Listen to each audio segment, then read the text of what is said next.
KP में जो नई काबीना तश्कील हो रही है, इस हवाले से कब तक ऐलान किया जाएगा फाइनल? उससे क्या इंटरेस्ट है? खैबर पख्तूनख्वा की काबीना का कोई इंटरेस्ट, लेकिन सर किसी को आपको कोई इंटरेस्ट नहीं है, सवाए सवाए वहां पे जो 4 लोग बैठे हुए एमपीए, उनका होगा इंटरेस्ट।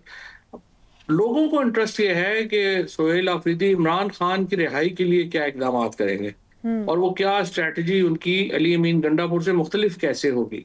पाकिस्तान के लोगों का सोहेल आफरीदी के साथ ये इंटरेस्ट है, बाकी उनके साथ काबीना बनाए ना बनाए, किसी अच्छा को सर, रखें निकालें, चोई क्या किसी ने साहब, करना। चोई साहब तुसी सोहेल अफरीदी ਨੂੰ ਵੀ ਜਾਣਦੇ ਹੋ, ਖਾਨ ਸਾਹਿਬ ਨੂੰ ਵੀ, तो दसो ना की स्ट्रेटजी बनाएंगे, क्या तब्दीली होगी अली अमीन गंडापुर की? नहीं, आप देखे ना, पहले आपने अली अमीन गंडापुर को चीफ मिनिस्टर क्यों बनाया था? इसलिए बनाया था कि वो आपको रिलीफ दिलवाएंगे, या वो अब रिलीफ दिलवाने के लिए या वो एंगेजमेंट करेंगे या वो चैलेंज खड़ा करेंगे।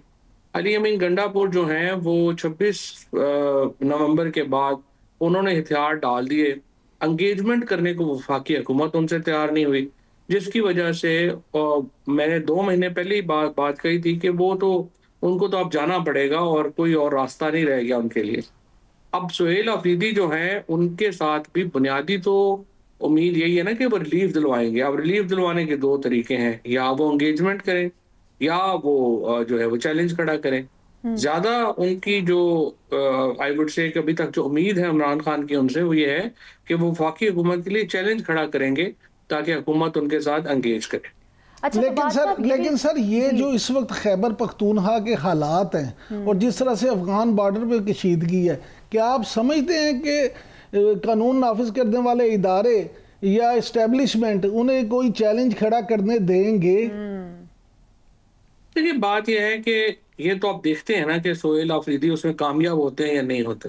अभी तो हम बात कर रहे हैं कि उनको लाया क्यों गया है। उनको तो अगर देखिए, मैं तो समझता हूँ कि वफाकी हुकूमत को एंगेजमेंट की तरफ जाना चाहिए, और अगर मैं हुकूमत को एडवाइस कर रहा हूँ तो देखिए ना, मैं तो यही कहूंगा कि आप हुकूमत कर रहे हैं, मुल्क को नॉर्मल होना चाहिए।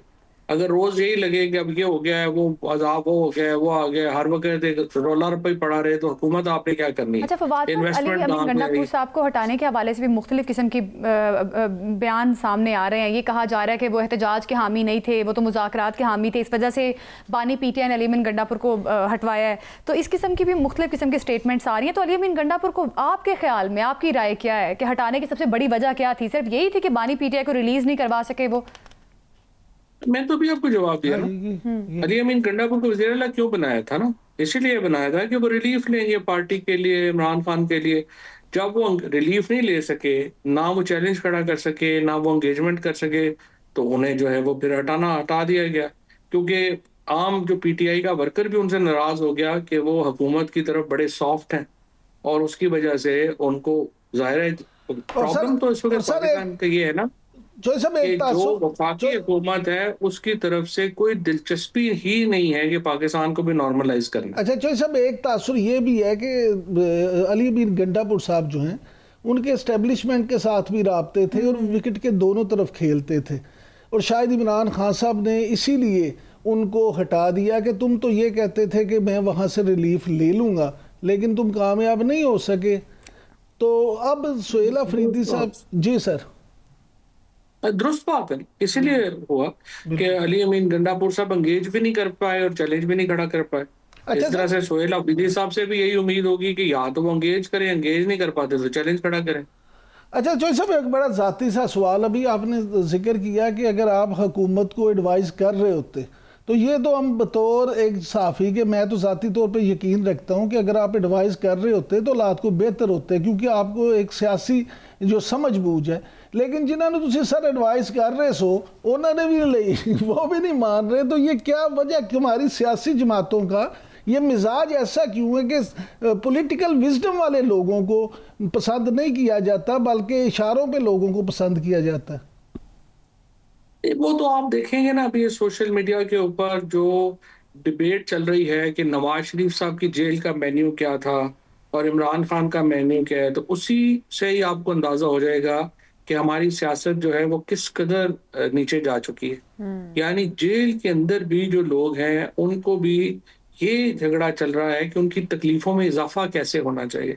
नवाज शरीफ साहब भी जेल में थे तो सच्ची बात यह है कि हर मुमकिन एडवाइस और मिन्नत कर ली कि आप उन्हें जेल में हम ना रखें, उनको उनके घर में रखें। मरियम नवाज को जेल भेजने के पीटीआई के अंदर बहुत लोग मेरे समेत हक में नहीं थे। हम कह रहे थे उन्हें उधर रखें, जाती उम्रा में रखें, जेल में रखें।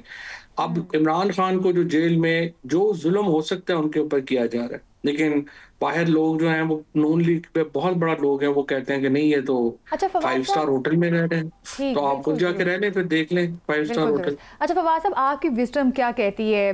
वज़ीर आला केपी अली बिन गंडापुर को जो हटाया गया है, समझते हैं कि ये एक दुरुस्त फैसला था पाकिस्तान तहरीक इंसाफ का, और पीटीआई के लिए आगे जाके कुछ राह हमवार हो सकती है कि बानी पीटीआई रिलीज हो सकते हैं, कोई ऐसा ऑप्शन आ सकता है आगे जाके? देखो, इमरान खान के और पीटीआई के पास तो कोई चारा ही नहीं था ना। अली अमीन गंडापुर को रखने का कोई जवाज ही नहीं रह गया था। जब उन्हें जिस बुनियादी मरकज के लिए, जिस बुनियादी मकसद के लिए लगाया गया था, जब वही पूरा नहीं हो रहा, तो मुझे बताएं ना उनको रख के कितने नफलों का सवाब था। जाहिर है कि उनको हटाना जो है वो, इसके अलावा कोई और चारा जो है वो नहीं था। और अब सोहेल अफरीदी को ला के पीटीआई की कम अज कम जो एक केपी की पार्टी है वो तो यूनाइट हुई है, और अब अगला मरहला हम देखते हैं कि वो उसमें चैलेंज दे पाते हैं या नहीं दे पाते। अच्छा सब आखिर में सिर्फ ये फरमाइएगा कि पीपल्स पार्टी ने हुकूमत को वादे पूरे करने के लिए एक बार फिर 1 महीने का टाइम दे दिया, तो आप क्योंकि दोनों जमातों को समझते हैं, ये फरमाइएगा कि क्या दोनों इत्तेहादी 1 माह में अपने मसले हल कर लेंगे या इससे तनख्वाह ते नौकरी करेंगे? नहीं, पीपल्स पार्टी ने अपनी तनख्वाह में इजाफा करवा लिया है, और अब वो कश्मीर की हुकूमत जो है वो भी पीपल्स पार्टी को मिल रही है, जिस पे ज़ाहिर है उनका कोई हक नहीं है अदरवाइज। तो उन्होंने जो है वो इस रोला रप्पा डाल के और नखरे शखरे करके तो उन्होंने अपनी तनख्वाह बढ़ा ली है। और अब पीपल्स पार्टी को आप देखेंगे कि अगले 10-15 दिनों में ही पीटीआई का वज़ीर आज़म जो है, पीपल्स पार्टी का वज़ीर आज़म जो है वो आपको कश्मीर में नज़र आएगा, विच इज़ सो अनफॉर्चुनेट। हमारी सियासत में एक और जो है आप समझें कि एक स्टेप और नीचे जाएगी इस सारे अमल। बिल्कुल, देखना यह है कि इन तमाम तर तब्दीलियों का मरकज़ पर क्या असर पड़ेगा। पीपल्स पार्टी और पीएमएलएन के दरमियान जो रिफ्ट सामने आ रही है, 1 महीने का अल्टीमेटम दिया गया है पीपल्स पार्टी की जानिब से, क्या ये सिर्फ प्रेशर टैक्टिक है या इसके पीछे कोई और वजूहात हैं? केपी में जो नई काबीना तश्कील हो रही है, इस हवाले से कब तक ऐलान किया जाएगा फाइनल? उससे क्या इंटरेस्ट है? खैबर पख्तूनख्वा की काबीना का कोई इंटरेस्ट, लेकिन किसी को कोई इंटरेस्ट नहीं है, सवाए वहां पे जो 4 लोग बैठे हुए एमपीए, उनका होगा इंटरेस्ट। लोगों को इंटरेस्ट ये है कि सोहेल अफरीदी इमरान खान की रिहाई के लिए क्या इकदाम करेंगे, और वो क्या स्ट्रेटजी उनकी अली अमीन गंडापुर से मुख्तलिफ कैसे होगी। पाकिस्तान के लोगों का सोहेल अफरीदी के साथ ये इंटरेस्ट है, बाकी उनके साथ काबीना बनाए ना बनाए, किसी को रखें निकालें, क्या किसी ने करना।